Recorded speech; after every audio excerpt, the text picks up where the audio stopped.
Ngayon, ipapakita ko po sa inyo ang isang maliit na animal farm dito sa bansang Alemanya, dito sa lugar namin.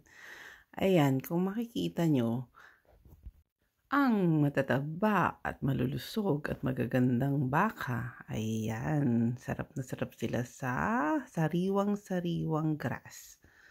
Diyan lang guys yung kainan nila pero napakalawak pa rin po niyan sa likod. Mamaya, sige, tanawin natin. Kung mapapansin nyo, ayan, may mga dilaw na tatak ang mga baka sa tenga. Diyan po yung taon kung kailan sila ipinanganak. Tanawin naman natin ang kapaligiran sa labas ng farm. Ayan, ganyan lang po siya kaliit. Ito naman po ang mga dumi ng mga hayop. Alam nyo na, pataba sa mga halaman.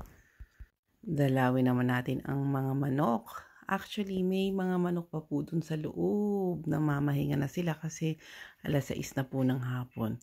Ganyan po kalawak ang bakura ng mga manok na yan. Ayan, maswerte sila, 'di ba? Puntahan naman natin ang bakuran ng mga kabayo.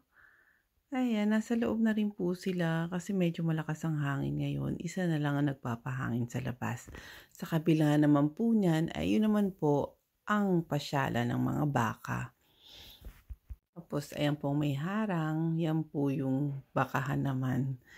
So, yun lang po. Sana po nag-enjoy po kayo sa ating tour sa maliit na farm dito sa lugar namin sa Alemanya.